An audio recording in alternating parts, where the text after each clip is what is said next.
Hello. Just a quick survey before I start talking. Who here is a programmer?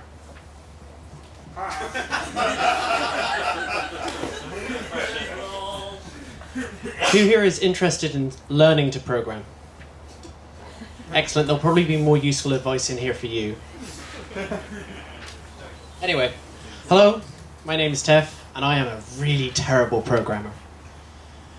I started programming to find out how things work. I started taking things apart. When I was actually 2, I took apart the household phone with a screwdriver. The third time, my parents couldn't put it back together.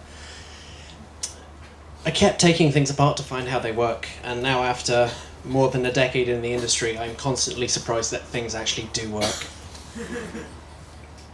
I am a really bad programmer. I write bugs. I forget to write tests. I write documentation that isn't really in English.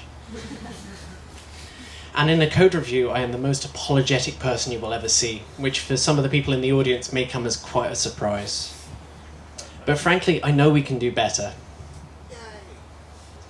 That's your optimism quotient for the talk. Anyway, I'm here to talk to you about mistakes I've made, mistakes other people have made, and how we can learn from them. Really, I'm kind of talking about the people in the industry and the practices in the industry rather than the code that we write. I'm not going to sit and talk to you about all of the bits and bytes involved or get into hideous technical detail. Or at least I'm going to try not to get into hideous technical detail. But really, the standard disclaimer applies. This is my opinion. It doesn't reflect my work, my friends, my lifestyle choices, or anything else, or reality. Now, some people have found my opinions useful, but personally I've only found them actually get me into trouble. I'm actually quite wrong about programming a lot, but frankly it's never stopped anybody else writing about it on the internet. So that's a perfectly good place to start, people who are wrong on the internet. Now, there is this constant theme in programming where people try to divide the world into good versus evil, or good versus bad to give it a less political name. Now, when people talk about good and bad programmers, what they normally mean is this. The insinuation is, if you make all the mistakes they made and cargo cult their personality, you will be as successful as they will be. Sometimes it's a little bit more veiled. Now, a noted programmer who likes to call this the blub paradox. Has anybody heard of the blub paradox? Basically, it's a smug Lisp user. I won't call him out by name. But he made his money selling an unmaintainable Lisp program to Yahoo. So unmaintainable that they replaced it with Perl. They could not find anyone smart enough to understand the hideous mess that he had wrecked. And in learning from selling all of this stuff, his stuff off, he decided to write an essay called The Blub Paradox about anybody else who didn't understand how clever he was being wasn't as good a programmer as he was. He also claimed that if people understood Lisp, they would have prevented September 11, 2001. This is actually on his website. He doesn't link it anywhere because he feels some shame, but it's still there. The next one is a more recent one. Somebody decided the best way to explain programming was in terms of politics. Now, if you've ever talked to a programmer, they like using accurate terms. So what he decided to do is go, programmers who like these languages are liberal, and programmers who like these languages are conservative. And as a software liberal, I think this one's right. So what he actually managed to do, which is an amazing thing for a blogger, which was actually drag down conversation, prevent any intelligent discussion. And now people are happily posting on the internet going, I'm a software libertarian. Why do people do this? Why do people feel the need to divide the world into good and evil? There are 2 reasons. Everyone loves a simple answer to a hard question, especially a wrong answer. And people love blog hits. It's been well known in tech journalism for years that the best way to get page views is not to say anything informative or right or informed. It's to troll people. And that's exactly what he's done. Now, to just go on to an aside, there are many asides in this talk. I make no apologies. How many of you heard the myth of the genius programmer, or that some programmers are 10, 50, 100, a million times better than other programmers? How many of you know where that comes from? Haha. Somebody's watched a talk I linked on my Twitter feed. Right. This came from a study in 1960 about batch processing versus interactive processing, with 12 people in an afternoon. And since that day, everybody has repeated the myth that there are fantastic programmers, somehow geniuses that can reach out and create wonderful worlds. But honestly, after working in the industry for a while, I don't really believe it's true. The people who sort of repeat this myth are the ones who sort of go, I have nothing left to learn because I'm fantastic. Some of the other people repeat this myth as if to go, I can't do this, it's too hard. All this myth does is prevent people from learning and trying to grow as people and trying to learn and understand things. It's a constant excuse for ignorance on both sides. Really, when you ever hear the term a genius programmer, sometimes it's called a rock star, or a ninja, a founder, an entrepreneur. What they mean is someone who's willing to work 80 hours a week and only get paid for 20 of them. This is another common myth in programming. For some reason, people think owning a penis means that they understand computers. It's terrible. If you believe this, you're not only a terrible programmer, you are likely a terrible person too. If anybody wants to take me up on an argument about this afterwards, I'll fucking have you.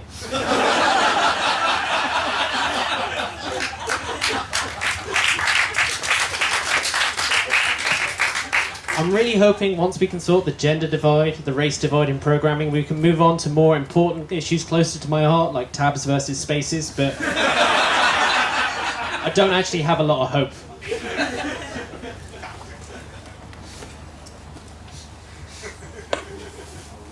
There was actually a study done. They divided people into two groups, one of which was told, gender has a difference in your ability, the other one wasn't. In the group that was told gender has a difference, weirdly enough, the gender that was told they are better than the others did slightly better. In the other group, everyone did better. Everyone. If you believe these sorts of myths, all it is an excuse. People who go, try and find something too hard, they go, well, obviously, I don't have a penis, I don't understand this. Or they go, I have a penis, thus I've understood everything there is ever needed to be understood in the world. Bad people. But frankly, since it's so easy to divide the world into good and bad, I'm going to have a go too. And you can have a go at me for this later. Personally, I'm a little bit from column A and a little bit from column B. Can people read this at the back?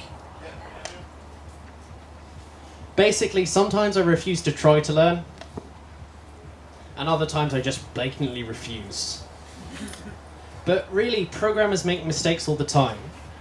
Everyone here has written a bug. Everyone who has ever written a program has written a bug. It's a constant field of mistakes. But the biggest mistake I have ever seen in programming is optimism.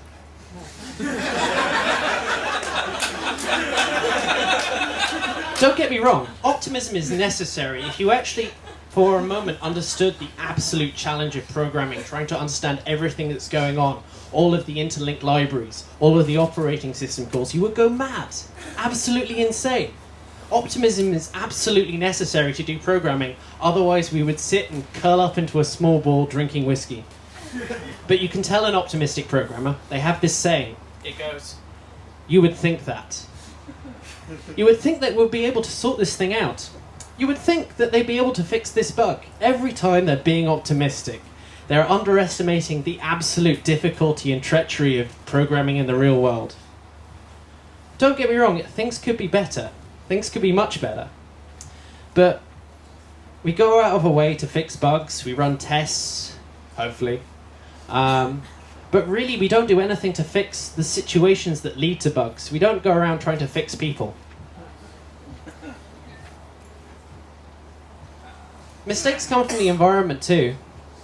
Really, if we really want to find out why bugs keep happening, we have to fix our processes. We have to fix the mentality that lets us write so many things, rather than accepting it as a gradual inevitability that we are so incapable of our job that we have to spend the next 9 months patching things. Really, it's not an endemic problem, it's systematic. Now, code really reflects social structures. Now, this quote comes from a man called Melvin Conway, who published a paper called Conway's Law, or now called Conway's Law, and they thought it was a joke, so they refused to publish it. But he sat and looked at all of the structures of teams writing code, and when you had a 4-person team, you got 4 modules. You can see where I'm going with this. 8-person team, 8 modules. Frankly, code is a reflection of the personality of the user. Some people might have heard the term of a God object. A God object is an object in a program that seems to handle way more than it should. All of the responsibilities, every single thing that can be done is a method somewhere buried in a 6,000-line program. These objects come from godlike programmers, people who believe they are responsible for everything that is going on in the system. A lot of people leave worshipping. They occasionally try and poke it, twist it, or otherwise, but they sit and treat it with respect and fear.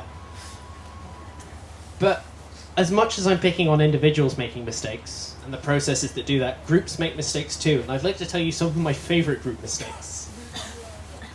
Who's heard of bike shedding? Right. This comes from a book called Parkinson's Law. He argued that if you were trying to build a nuclear power plant, what would happen is you sat and talked about the cooling systems and various other bits and pieces. Everybody would be silent around the meeting. They didn't know what they were talking about, so they'd be quiet. But there was a bike shed at the nuclear power plant, and everybody wanted to know which colour to paint it. Suddenly, the meeting room erupted. Everybody had their favourite colour and preferences. Quintessentially, when there's no domain experience, there's no actual knowledge involved in the decision, everyone can contribute, and everyone will, whether you like it or not, and they won't shut up about it.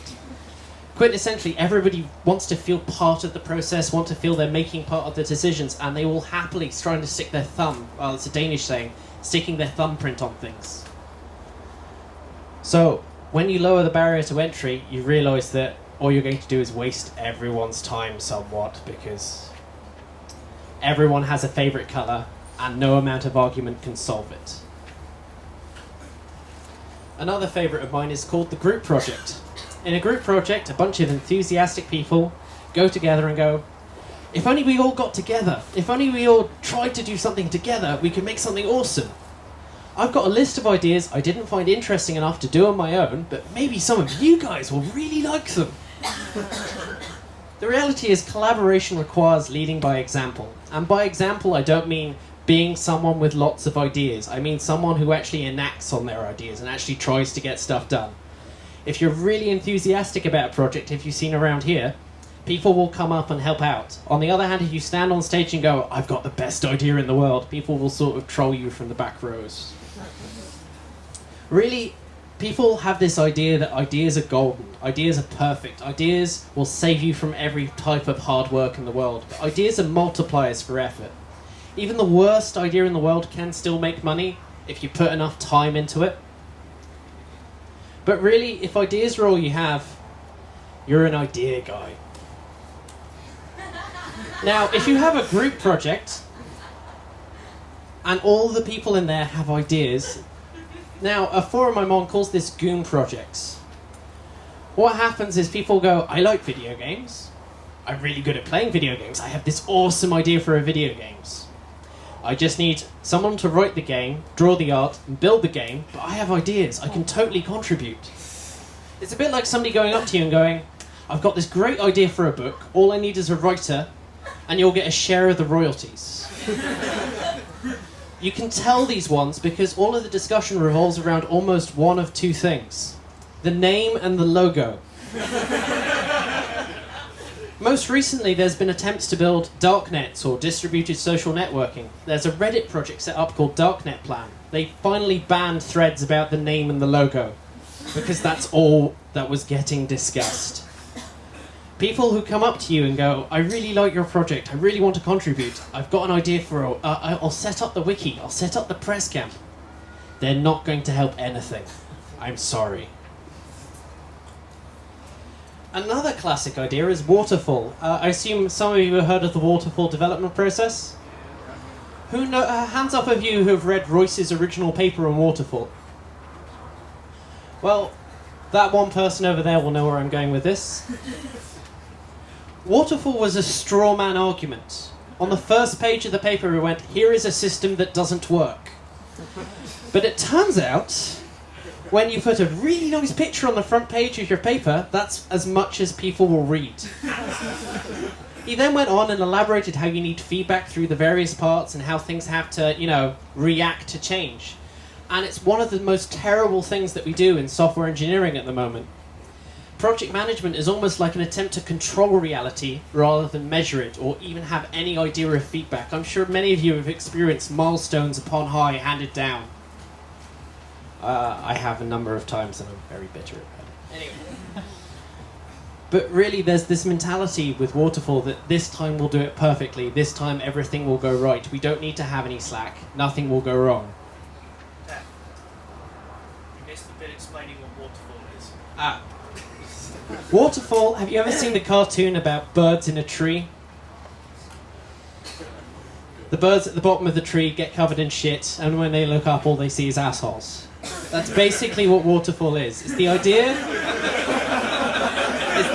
that you get all of the design, all of the slack, all of the anticipation of things that will go wrong months and years down the line in 3 months.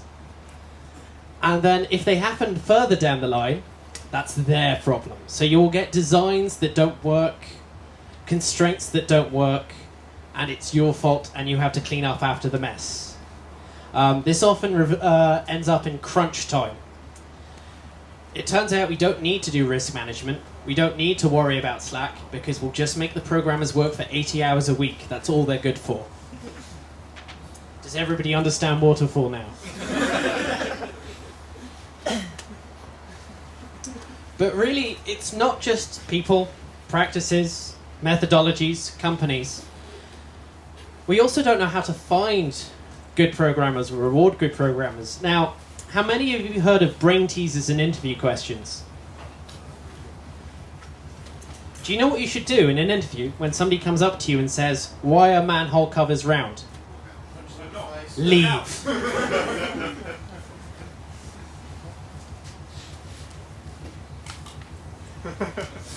Now, how many of you heard of the Watson selection task?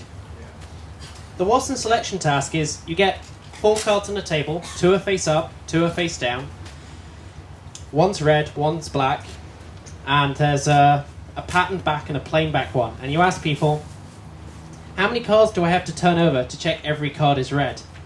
And when you ask it like this, people often say 3, because they're not checking for contrapositives. Now, I don't really want to go into this complete cog-sci thing, but it turns out that when you ask instead, and let me rephrase the question, you have 4 people, 2 are over age, 2 you haven't checked the age at all, 1's drunk, 1 isn't. How many people do you have to check to see that you're not breaking the law? When you phrase these questions in a social context, everybody gets it right. When you ask it in an abstract context, no one gets it right. Domain experience is absolutely vital for problem solving. Really, when somebody is asking you a brain teaser question, what they're trying to do is prepare you for terrible management. They're trying to say, I've heard people excuse this and say, well, I know we're not hiring for a quiz show host, but the management like to ask really arbitrary and stupid questions all the time, so that's what we do in the interview to filter out the sane ones. And some other people go, I heard Facebook does it, Google does it, Microsoft does it. That's bullshit.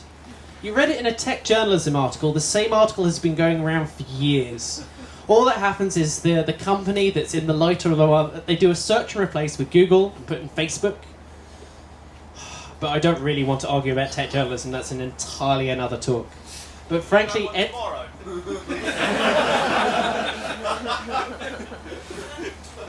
if you find a company asking brain teasers, it's a really good sign that the job is terrible and you should leave for your own sanity. I've made this mistake countless times and I don't want to see anyone else do this.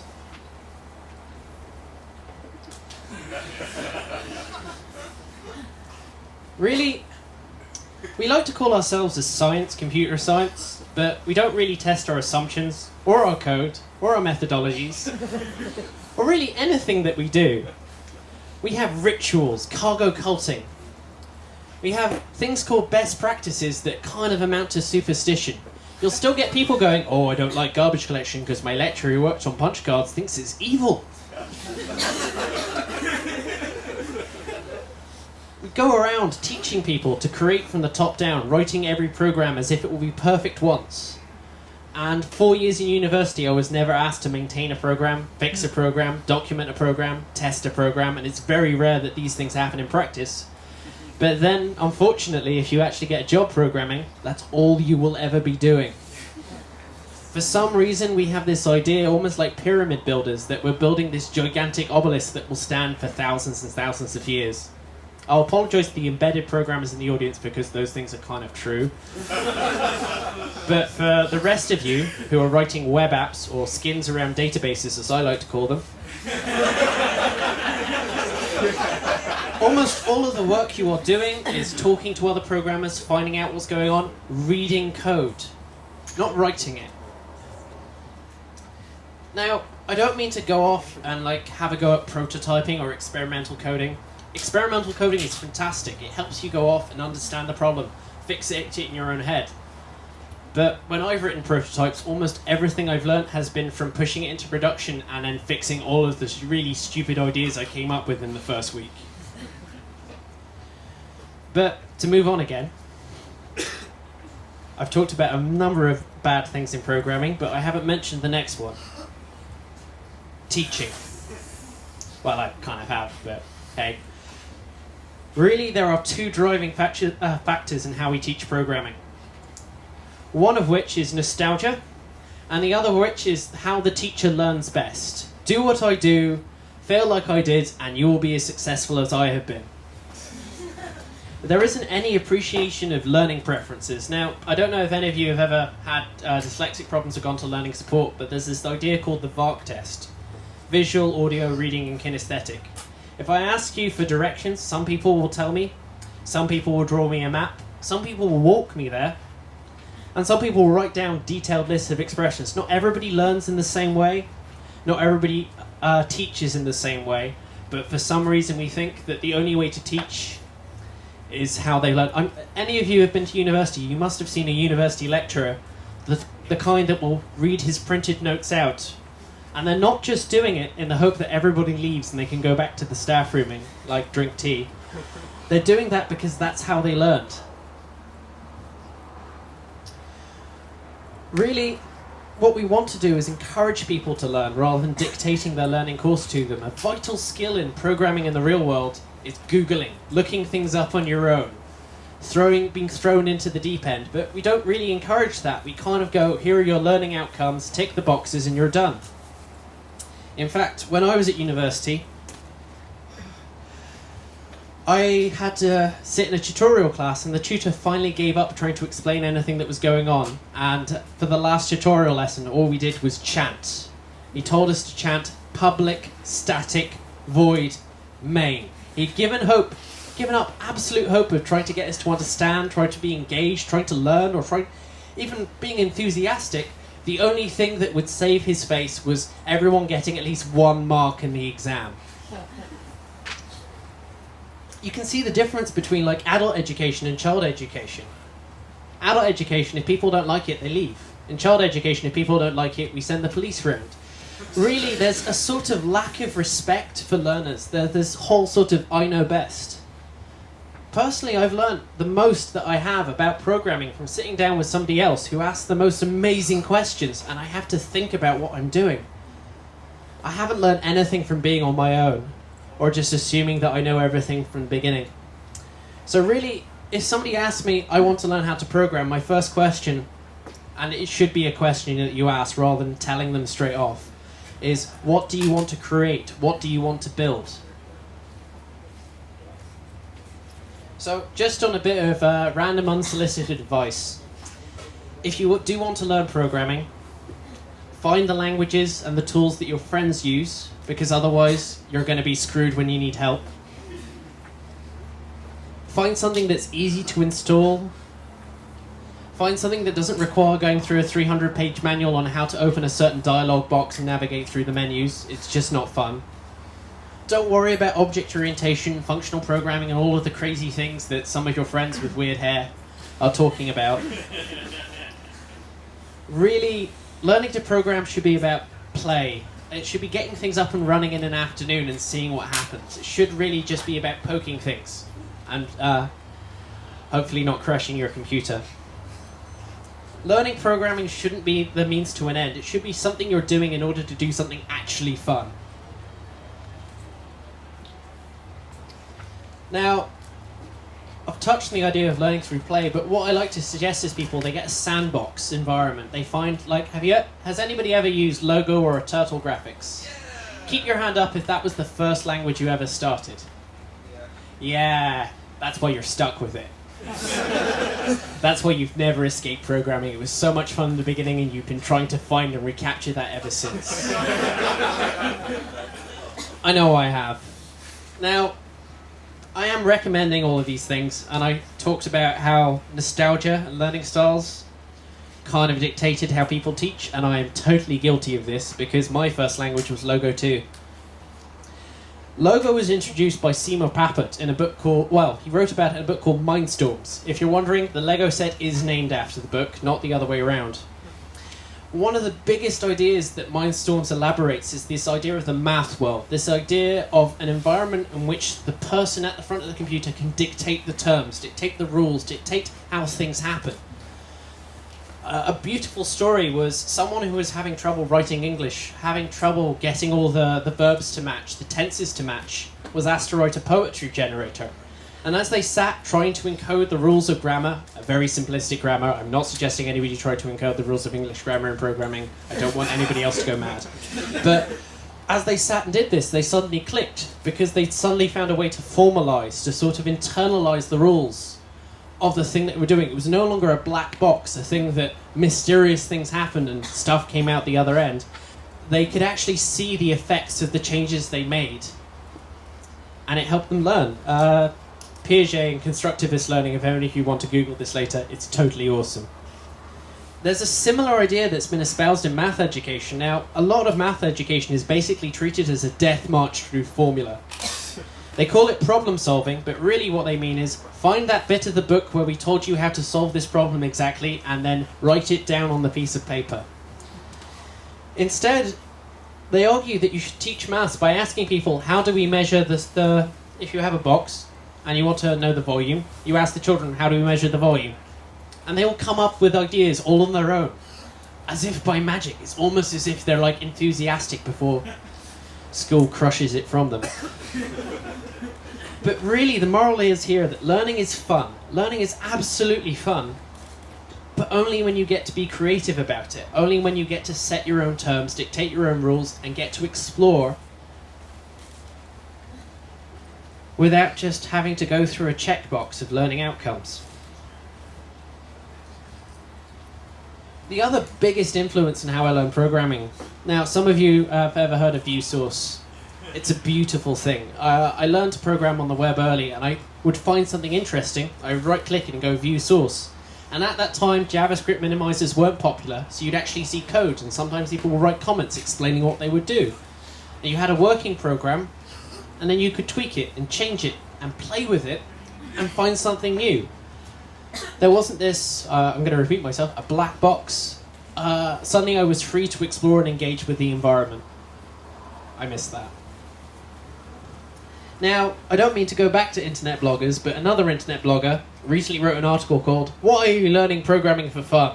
Don't you realize programming is serious business?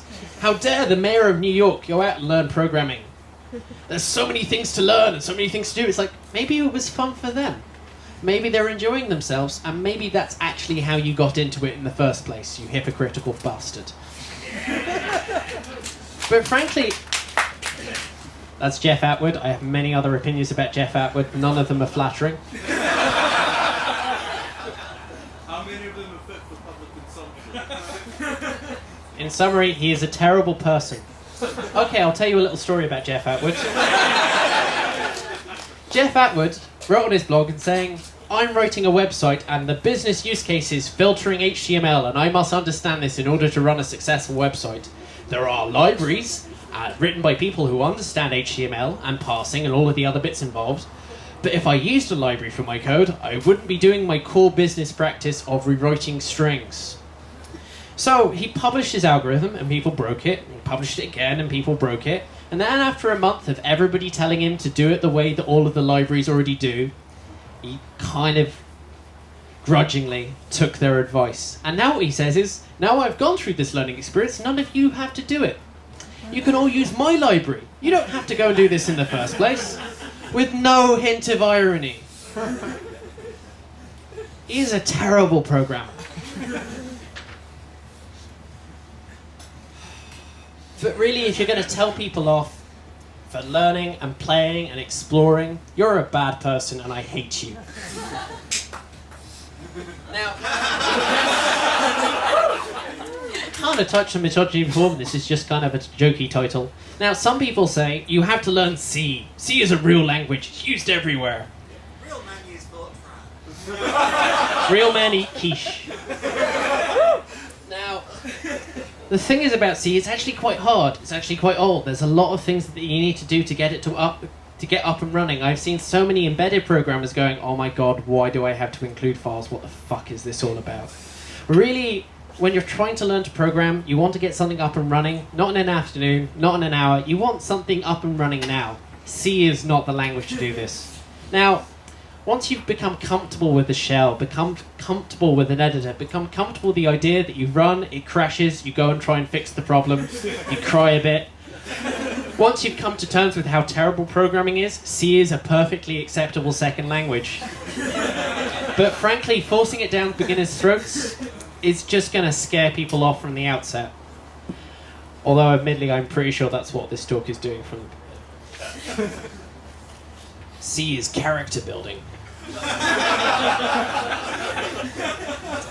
Now, other people will tell you that you need to use what's used in industry. Now, I'm not saying that you need to go out and use these Scratch or various other things and they're bad.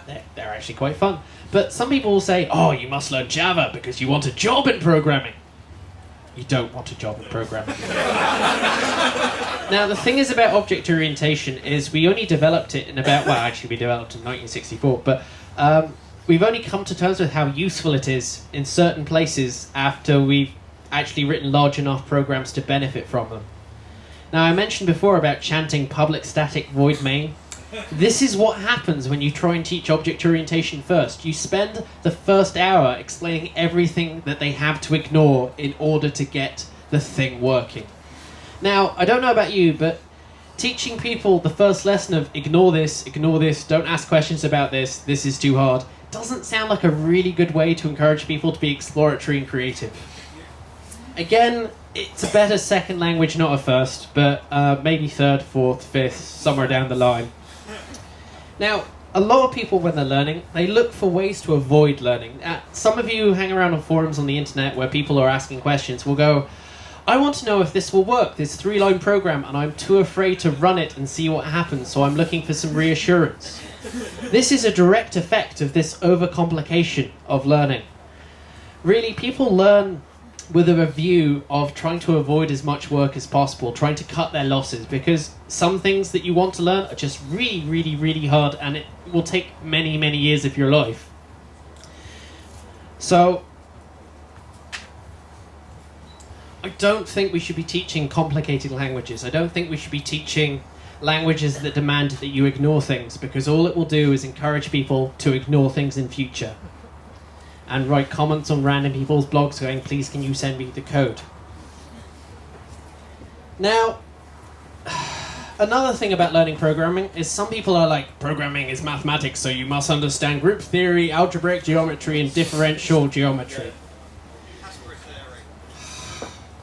Now, don't get me wrong, maths is important to programming. Maths is very important to programming because there's things like floating point, also known as the incredibly misleading numbers that never really work the way that you want them to. The thing is, not many programs actually demand that much mathematics beyond counting. If you can use a spreadsheet, you already know pretty much every single piece of mathematics you will ever need to know in programming in the real world. programming is part mathematical, but it's not going to be like cryptology or differential geometry. But there's the same sort of reasoning behind it. There's the same sort of working things through.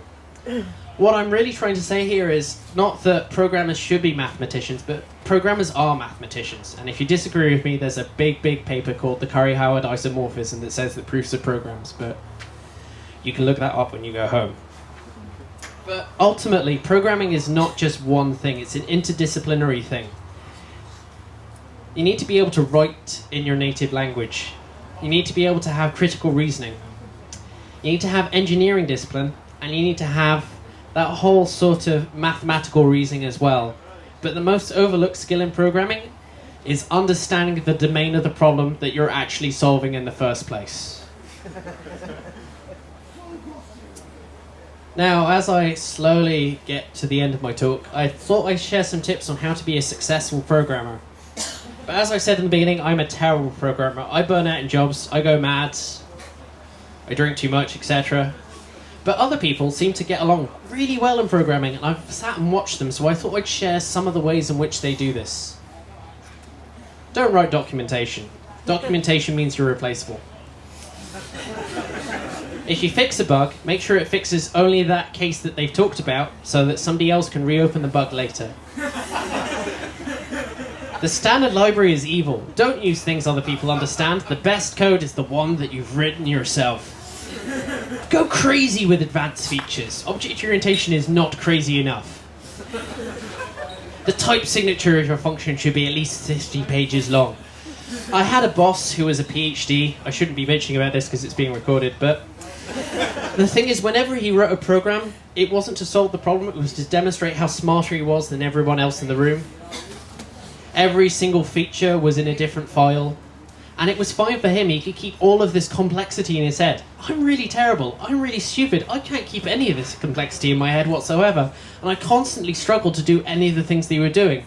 Eventually I caught up and I realised that the entire program was stupid from the outset, but that's another story entirely. But really, you want to use an abstraction, modules, especially if you have to use all the modules together in some weird, awkward incantation to actually get them to work. That works wonders. At a previous company, we had a term called Andre bugs. Now, I'm not going to name the company. I might if you goad me. What we did was we did flight prices, and we had to get child prices for flights. And so what he did is he hard-coded the percentage of an adult flight that would be for the child price. And so somebody would open a bug saying, this flight is wrong. So he'd change the percentage, close the bug. And then 2 days later, someone else would open a new bug saying, this different airline, from a different person, this is also wrong. So he'd change the percentage and close it. And what management saw was all of these bugs being filed and closed within 5 minutes. He is the most productive programmer they have ever seen. Don't forget the useful things like non-deterministic tests that never pass unless you kind of stand on one leg and sort of sacrifice a chicken.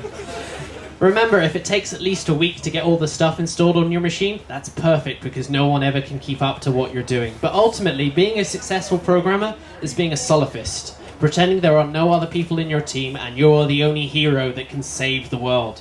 But ultimately, if you sabotage your company, you will be rewarded. The only time I was actually praised at this job was when I stopped working for 2 weeks and I decided to play something called the CC game. Every time you get an email, you reply to it and add someone else in the company. If you can, copy and paste emails from someone else into the new email, but make sure it's in a Word document. Using the company's formatting, they love that. If you're wondering when you win, it's when the CTO is finally on the end of the email chain and he calls a meeting. And the person who actually raised the bug gives up, throws his hands up in disgust and refuses to talk to anybody anymore. But ultimately, you need to create work for yourself that only you can do, and that's how you will be successful. On the other hand, if you want to be a good programmer, the best way to be a good programmer is try to get fired as soon as possible. You need to stop trying to write code, and you need to try to read code. Now, can you imagine if you were trying to talk to an author who writes books? and you went to their house, and it was barren, and the only books on the shelf were the ones that they had written, and because that was all the experience that they needed. I have been to a sci-fi author's sci-fi author's flat, and it was scary. It is the most books I have ever seen in my life. I feared for my life, because they would just fall over if you breathed in the wrong place. But frankly, we sit and pride ourselves on all the things that we've created rather than all of the things that we've learnt from. There's another sort of adage to that, in that often I've been going through CVs and people write, I have 10 years experience of C++, and you don't see what they've read, what they've done, or what the other, and pretty much all that means is I've done 1 year 10 times. Now,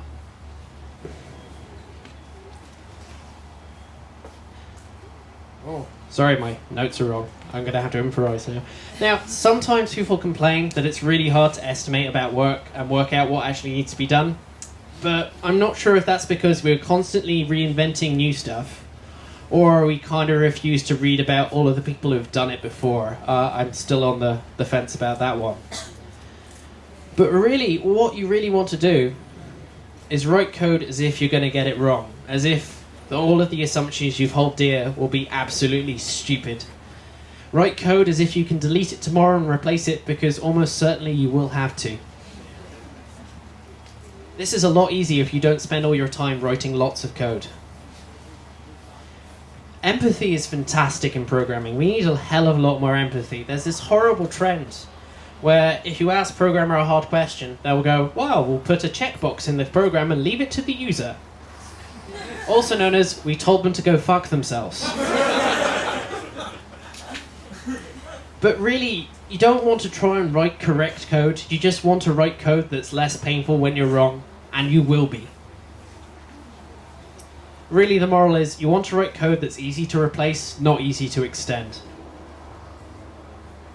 Anyway, as I slowly wrap up and await the inevitable trolling questions, I hope, I have a final warning. Although I've talked about many of the problems in the software industry, programmers, I'm going to repeat that, programmers, because it deserves extra bitterness. Management, companies, methodologies, tools, practices. The software industry is terrible, but pretty much every other industry is too. Even if you retrain, you will not be able to escape other people. Thank you.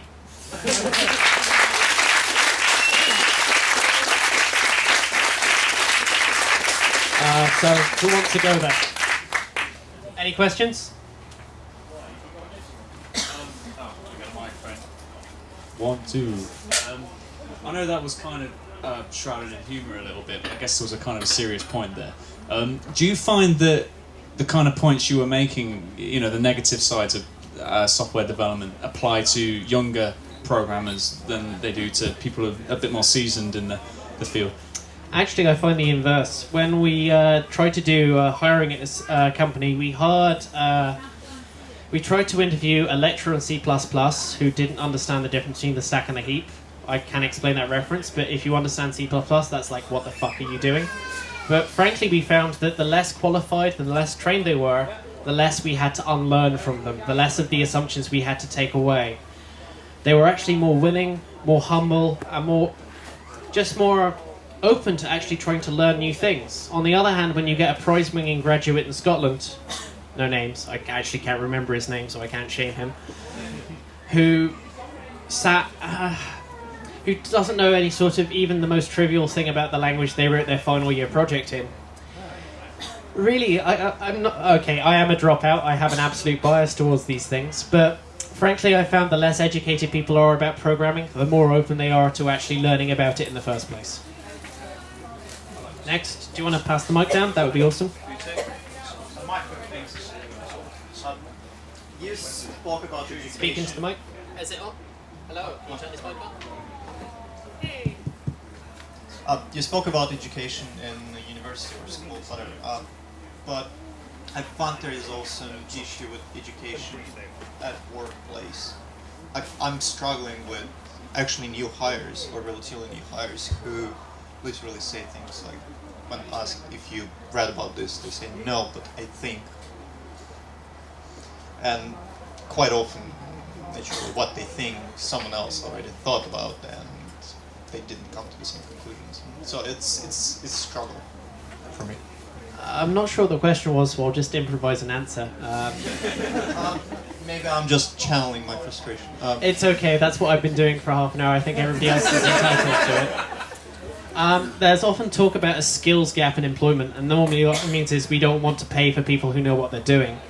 But there's another side to the coin. We want people who know exactly what they're doing from the outset. There is a complete abandonment of apprenticeship and mentoring. So much of what I've learned about programming has been done from writing code that other people use, and they know where I live. And I live in fear still to this day. But we kind of almost expect everybody to know things absolutely from the outset. So either you need to aim higher or aim lower. You need to either pay more for the people who you actually think will know these things, or you need to be willing to spend time to invest in the people and get them to learn. But when you do invest in these people, they're really easily exploitable and they'll happily work for long hours. So it kind of works out in your benefit anyway. Is there another question from the audience? If you want, raise your hands. I promise not to be too mean. Or have I stunned you all into silence? Excellent. Oh, one more. Oh. Given what you say, I know it's thank you. This is kind of a hard question to answer, I guess. I love hard questions. Where would you say the solution is then to these kind of problems? I know there's a big question, but let me put it this way: there's this thing, isn't there? The C what's it called? The C thing, where they try and get kids to learn programming in schools. Do you think that's a solution? Do you think teaching kids how to manage managers is a better solution? You know. It depends. To give you a simple answer to a hard question, something I called other people out on for earlier, with no shame. Now, the thing is, it's a really hard problem, but that's because it's lots of different interlinked problems. Really, if you give me a more specific example, like I'm young, I'm going to a company, I want to learn things off my own back, sort of thing. It's the... Honestly, one of the... I'm not sure exactly what the solution is, but one of the things I think would be better is kind of breaking the whole, for lack of a word, patriarchy in programming.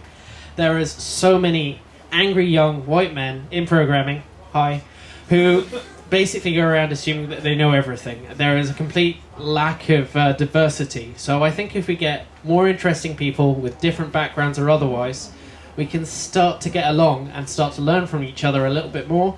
But frankly, what we are right now is entirely a monoculture. And we all go around repeating the same old myths, the same old lies, and patting ourselves on the back for it. Again, it's a really good question, and I'm sorry I don't have an absolute answer to how everything is terrible and how can I fix it, but it depends on who you are. The old cliche of think global, act local. If you're at a company and it's bad, talk to your managers. If they're terrible, leave. That's very easy for me to say, but there are many things you can do to fix your environment, but I can't really give you anything other than platitudes in order to do it. Although if you want platitudes, I would have more, but I've kind of run out. Is there any other questions that are hopefully easy in a single that I can answer in a very trite and simplistic way? There's a man at the back. Could you run to the... actually, let's take a question from the front. We'll just go closest first. Hello. Do you think that university is a good way to train programmers then, or do you think people should learn straight out of school? Oh, another hard question. Right. One of the things I tried to talk about is how programming shouldn't be a means to an end. We shouldn't be teaching programming. There is this whole talk of algorithmic literacy. The idea that programming will become as important as reading and writing to other people.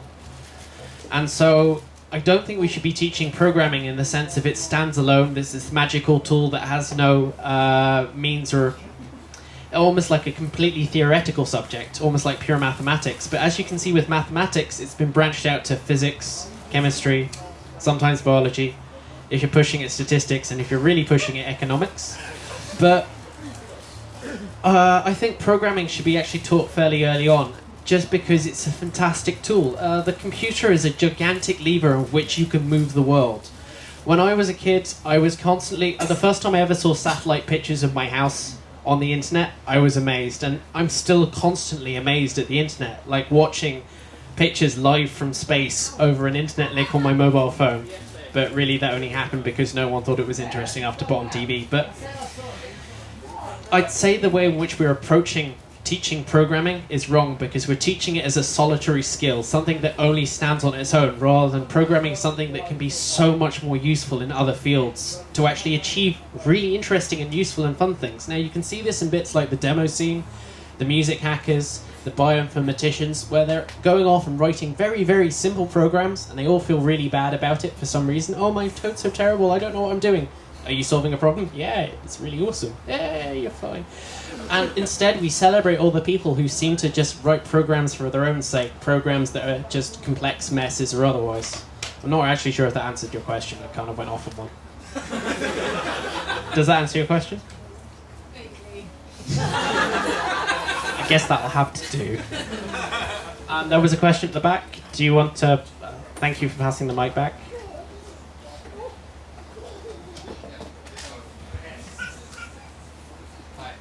So I completely agree with your point that, you know, it's great when you have a student who knows what they want to create, and then you help them find the tools to do that.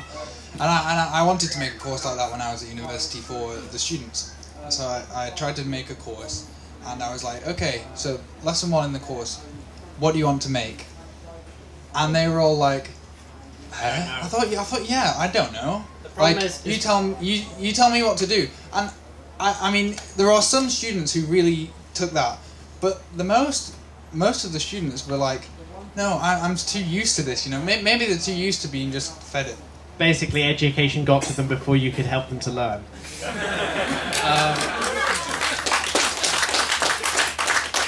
I don't mean to be bitter about this. My mum was a teacher and she taught me to ask questions, stand up, challenge things, try and learn things, and basically taught me how to get into the most trouble I ever could in my life. It's the most awesome thing I ever learnt. Now, I talked about earlier about how we want to encourage people to go off and learn, but that isn't to say that we shouldn't provide some support and guidance. Really, there will still be times for a set project, a set things like that, just to get them started, just to get them... Well, the first one is always free, as they say. There is still... You can still provide people a framework for learning without restricting them. You can still encourage people to go off on their own and not dictate their actions, but you can give them a gentle nudge in a direction if they're not really sure what they want to do. Especially if they're kind of waiting for the learning outcomes and what they need to learn for the exam.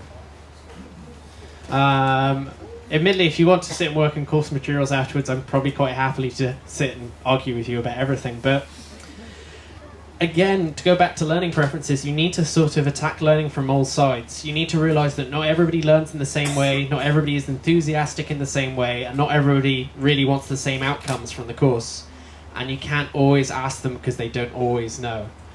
It is a bit of a very hard thing to put upon a teacher to sort of go, well, you have to sort of encourage them to do it without telling them what to do, except, of course, when you have to tell them what to do. I'm sorry to kind of put that cognitive dissonance on you, but frankly, if you're teaching, you already probably have quite a lot of it already. Either that or you're going to curl up into a ball and cry after I said that. One or the other. Oh, we have a question down the front. Can we pass the mic down? I imagine quite a lot of us learned to program originally on 8-bit computers, which came, you switched it on and immediately you could start programming. These days kids have got consoles and the like, they may have PCs, but I don't think you can get a quick basic immediately from DOS anymore, for instance. Do you think we've actually made things harder for kids to learn off their own backs? That's a very good question, although I'm going to do a callback to what I said earlier about nostalgia. It's a very easy thing to go, the way in which I learned is a good thing to do, and the fun that I had as a kid is the best one. But computers have moved on considerably since the 8-bit and new opportunities have advanced. Frankly, when people ask me what language should I learn, I tell them JavaScript because they already have something that runs it. And the best thing is they can stick it on a web page and share it with their friends and show off instantaneously. When I was a kid writing an 8-bit program, I had to drag them round to my house or copy it onto a floppy and hope that it didn't break along the way. But now I can kind of write a little tiny program and share it with people all around the world and see what I'm doing. So instead of trying to look back to how things worked and how they were awesome, I think we should try and look to how we can take advantage of the new technologies and bits and pieces. Almost all of those kids may not have access to a BBC Model M, but they do have a phone in their pocket with a web browser that runs JavaScript and can do amazing things. So I'm not going to say it's got worse, but I will say it's got different. The goalposts have moved, and kind of looking back with a sort of heady nostalgia. Admittedly, I did that earlier with Logo, but actually, on Logo, I did write a logo interpreter in JavaScript and put it online, and every so often I abandoned it 2 years ago, and every so often I go back and look through the gallery and see what people have been creating, and I am somewhere between shocked, horrified, and absolutely surprised. Sometimes people draw swastikas, sometimes people draw giant cocks.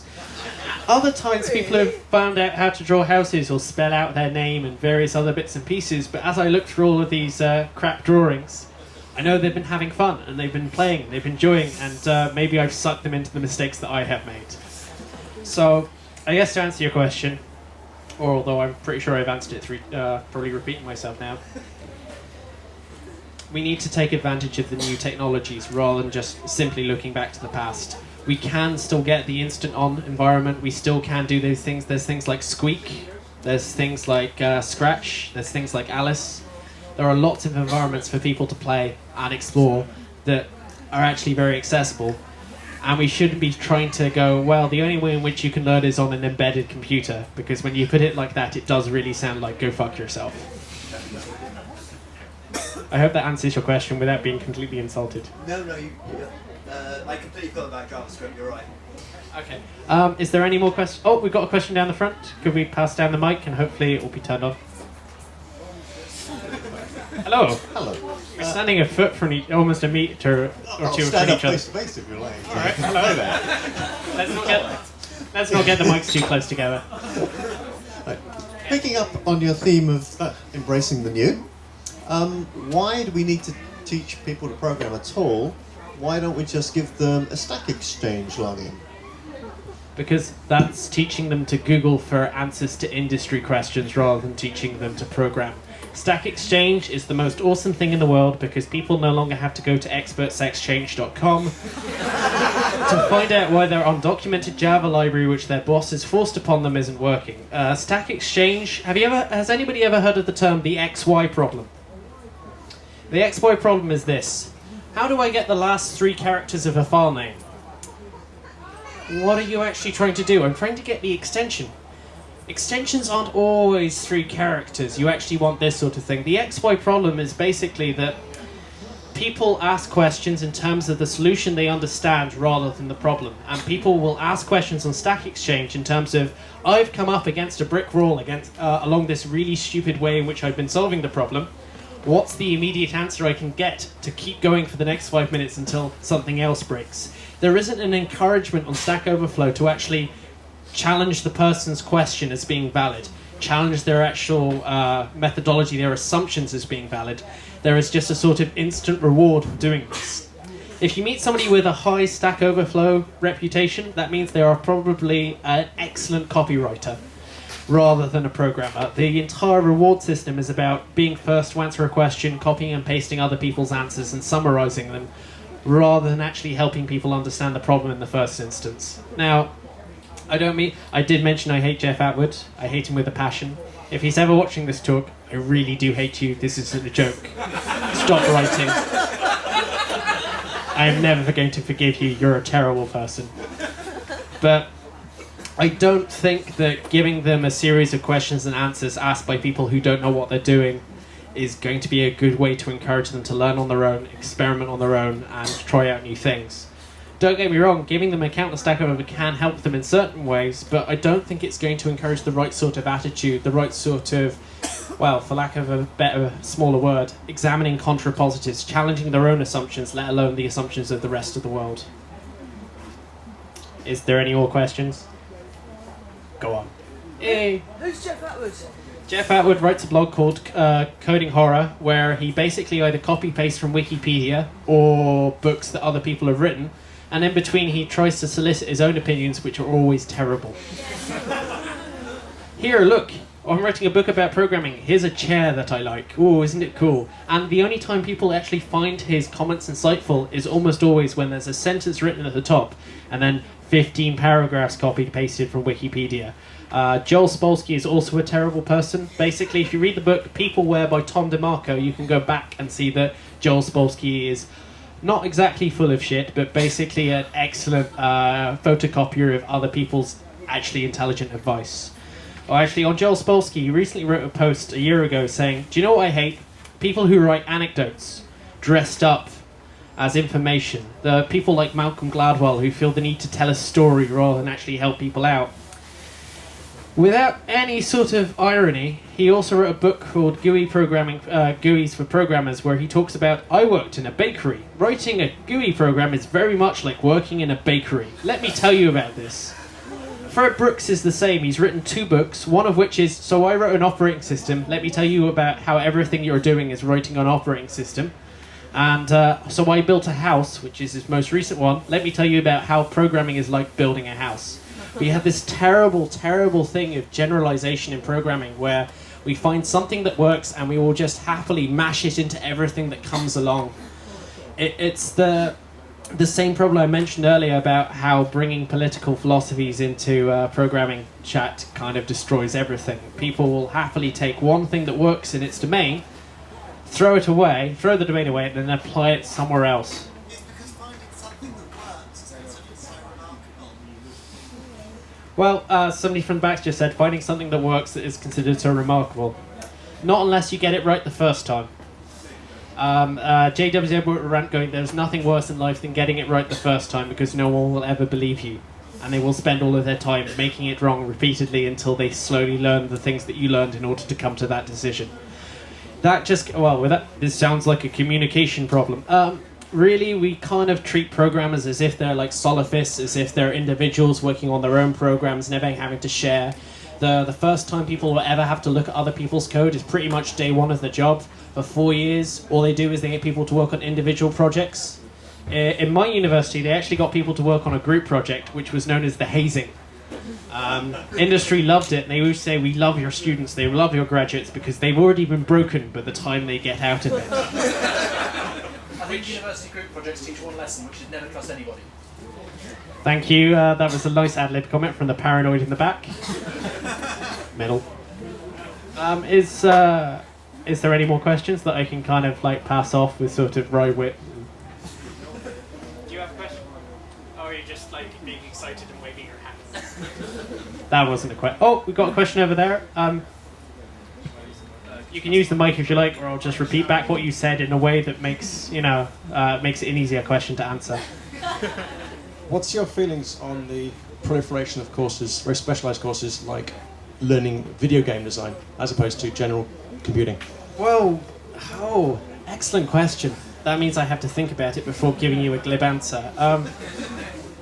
I actually met somebody who's been teaching a video game course, and it turns out in the industry, video game courses actually need specialised skills. A lot of the computer science courses teach more general application things. They talk about theory, state machines, various other bits, architecture.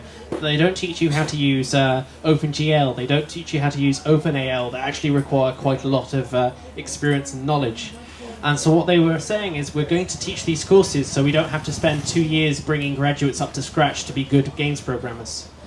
Now, it does depend on the course. The lecturer I did meet seemed a very remarkable switched-on person, and it turns out that course is actually ridiculously hard. It has an incredibly high fail rate. They've actually gone, we're going to dump you in the deep end on C++, and that's all you're going to do for the next 4 years.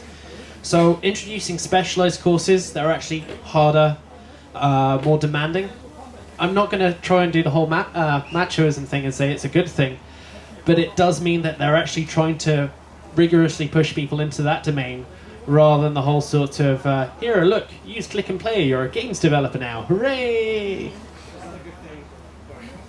Is that a good thing as an undergraduate? If you don't know... If you want to work in a job with no holidays, no prospects of life, and you want to sit and watch your ideas tortured constantly, then you are welcome to go into game programming and design. I'm sorry. But I think actually it's showing the maturity of computer science that we're actually starting to have more specialist courses around that we're actually trying to apply it to a certain domain. Unfortunately, the first one is games programming, but there are also things like bioinformatics, for example. There are many other examples that I can't think of right now, but let's just pretend I said them, and it gives my point more gravitas. But I don't think specialization is a bad thing, even though somebody says specialization is for insects. But it's not necessarily a bad thing. It does depend on the course. I wouldn't judge a game programming course just by its title alone. Bye. I hope you enjoyed my talk. The next talk is waiting to get on, so if you want to pick a fight with me, I'll be outside. Thank you very much.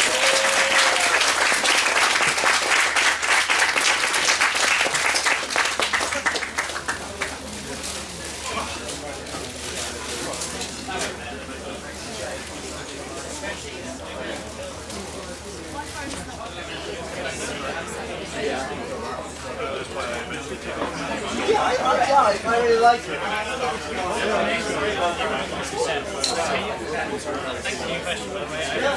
No, it's alright. I came in halfway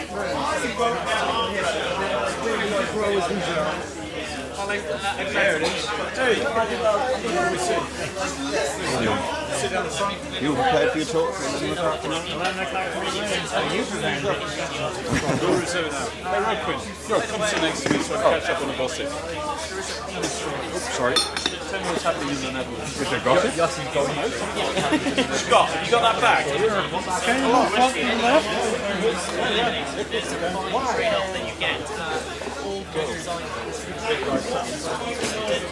Oh, yeah.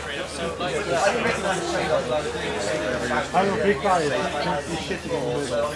I like shitting thing is I like to protect the Is that your part? Is that your day?